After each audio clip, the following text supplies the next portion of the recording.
Olá pessoal, tudo bem? Bom dia, boa tarde ou boa noite para você que acompanha nossas aulas. E hoje, na aula da disciplina de Termodinâmica aplicada em Engenharia Química 2, nós vamos partir para a parte 3 do módulo 1. Nessa parte 3 a gente vai discutir um pouco sobre sistemas homogêneos abertos e vamos retornar aos sistemas homogêneos fechados para caracterizar a situação de equilíbrio dentro desse tipo de sistema. Então, bora lá. Primeiro, precisamos passar a definição daquilo que é um sistema homogêneo aberto. O sistema homogêneo aberto é definido como um sistema que pode trocar energia na forma de calor e trabalho com as vizinhanças, mas ele também pode trocar matéria com as vizinhanças, tá? E a gente vai considerar, que as leis da termodinâmica continuam se aplicando nesse tipo de sistema. Para o sistema fechado, que foi objeto de estudo da parte 2 da nossa disciplina, a gente considerou que a energia interna era uma função apenas de duas variáveis. Essas variáveis eram entropia e volume, e com isso a gente podia escrever que U era uma função de S e V.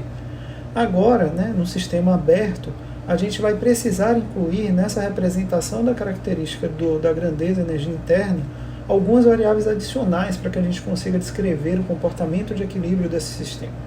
Essas variáveis que a gente precisa adicionar são números de mols dos vários componentes presentes no nosso sistema. Dessa forma, U vai ser escrito como uma função de S de V e do número de mol dos M componentes que compõem a estrutura básica de funcionamento do nosso sistema. Então, se eu tiver 100 componentes, eu vou ter 100 variações aqui relacionadas aos números de mols de cada um dos componentes individualmente, para que eu consiga representar essa grandeza energia interna dentro daquilo que a gente entende como um sistema homogêneo aberto.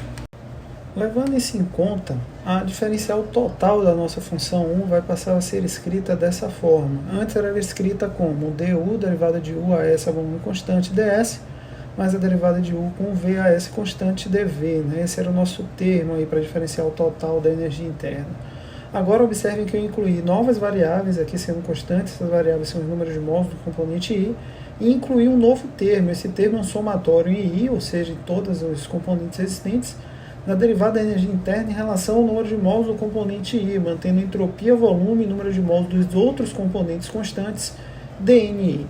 Essa grandeza, que a gente está vendo aqui, esse termo que a gente está vendo aqui, ela pode ser reescrita como que a gente entende aqui pela variável μI, onde μI é o potencial químico do componente I dentro do nosso sistema. Ele é definido como a derivada da energia interna em relação ao número de mols do componente I, mantendo entropia, volume e número de mols do componente J constante. As duas primeiras derivadas, elas se referem ao sistema homogêneo fechado. A gente já está habituado à estrutura delas e já compreendemos de onde ela vem.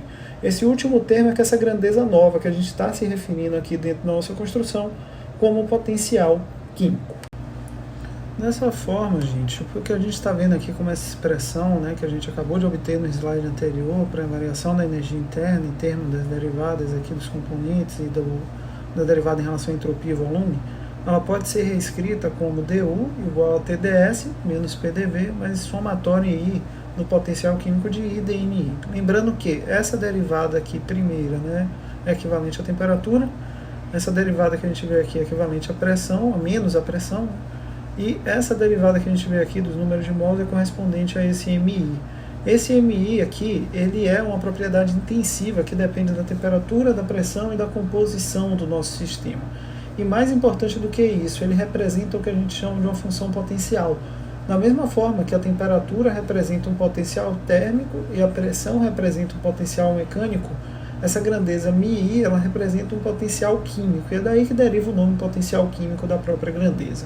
Importante também salientar que essa daqui é uma equação fundamental para o sistema homogêneo aberto. Da mesma forma que a grandeza normal, U, era representada apenas com uma função de entropia e volume para o sistema homogêneo fechado, e lá era também uma grandeza fundamental para esse tipo de sistema. Fazendo um desenvolvimento completamente análogo ao que a gente fez para a energia interna, a gente pode obter expressões para entalpia, aqui aparecendo os termos decorrentes do potencial químico para essa grandeza, para a energia de Helmholtz, aqui também aparecendo os termos de potencial químico para essa grandeza, e para a energia de Gibbs, aqui também mais uma vez aparecendo os termos do potencial químico para essa grandeza. Dessas definições que a gente tem aqui em cima, a gente pode inferir que o potencial químico pode ser definido como todas essas derivadas, Observe que sempre vai ser uma derivada da grandeza de energia, seja ela energia interna, entalpia, energia de Helmholtz ou energia de Gibbs, em relação ao número de mols do componente I, mantendo as demais propriedades constantes, e essas propriedades são específicas para cada uma das grandezas termodinâmicas avaliadas.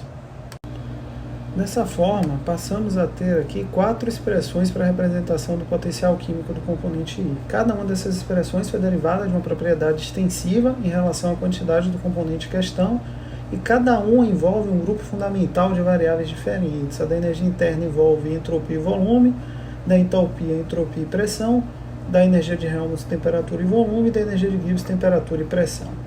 O potencial químico de I é definido como a energia de Gibbs parcial molar, e isso deriva muito daquela maior facilidade que comentei com vocês em aulas anteriores de medir-se e manter-se essas características constantes em condições laboratoriais para temperatura e pressão, quando comparada às outras variáveis aí apresentadas. Ela não é definida, ela não pode ser definida como energia interna, entalpia ou energia de Helmholtz parcial molar, já que essas variáveis aí, temperatura e pressão, né, elas foram escolhidas arbitrariamente na definição das quantidades e grandezas parciais molares. Então, essas são as variáveis fundamentais aí para a energia de Gibbs, né, mas ela não é para os demais. Prestem atenção a essa definição. Vamos voltar assim a visitar os nossos sistemas fechados, só que agora a gente não está mais falando de sistema homogêneo. Observem que a gente está visitando um sistema heterogêneo fechado, e nele vamos discutir a nossa condição de equilíbrio. Um sistema heterogêneo fechado, ele é composto aí de 2 ou mais fases, e a gente pode considerar cada uma dessas fases como sendo um sistema homogêneo aberto que compõe esse sistema total que é fechado. Então, dessa forma, a gente vai considerar as condições nas quais esse sistema desse tipo vai entrar em equilíbrio em relação ao processo de transferência de calor, deslocamento de fronteira e transferência de massa. Os critérios de equilíbrio que a gente possuía anteriormente eram esses daqui, né? A variação da energia interna, a entropia e volume constante que ser menor ou igual a zero, variação da energia de Gibbs, a temperatura e pressão constante menor ou igual a zero, energia de Helmholtz, a temperatura e volume constante menor ou igual a zero, e entalpia, entropia e pressão constantes menor ou igual a zero. Esses eram nossos critérios de equilíbrio e eles continuam válidos aqui. No entanto, esses critérios que a gente está vendo ali, eles estão apresentados em termos dos potenciais termodinâmicos extensivos, que são energia interna, entalpia, energia de Helmholtz e energia de Gibbs. A gente pode obter critérios que são mais úteis dentro do aspecto realístico do problema de equilíbrio de fases. Esses critérios eles podem ser escritos em termos de quantidades intensivas, que seriam aí temperatura, pressão e potencial químico do componente I. Para que a gente tenha esse equilíbrio mecânico e térmico, a pressão e a temperatura dentro do sistema devem ser uniforme através de todas as fases. Isso aqui é razoavelmente simples da gente mensurar.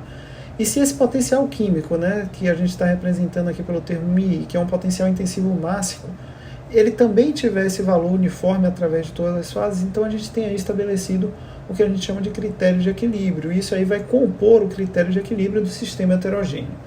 Toda essa fundamentação foi provada por Gibbs no ano de 1875, há muito tempo atrás. Com base nisso que eu acabei de comentar com vocês, a gente pode escrever que a temperatura da fase 1 é igual à temperatura da fase 2, que é igual à temperatura da fase φ, isso aqui representando o equilíbrio térmico. A pressão da fase 1 é igual à pressão da fase 2, que é igual à pressão da fase π, isso aqui representando o equilíbrio mecânico.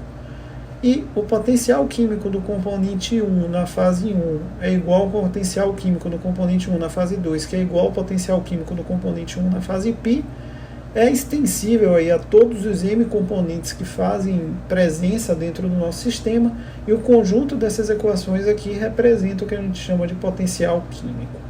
Esse conjunto todo de equações fornece aí os critérios básicos do que a gente chama de equilíbrio de fases para sistemas heterogêneos fechados, e ele englobam basicamente todos os casos que a gente tem, que a gente conhece, de equilíbrio dentro dos problemas que a gente tem interesse na engenharia química. Então esse aqui é o critério de equilíbrio que a gente vai considerar como sendo suficiente e necessário para que a gente prove que o nosso sistema tem equilíbrio e que ele tenha uma utilidade aí razoavelmente significativa dentro das aplicações de engenharia que vamos aqui desenvolver ao longo da disciplina.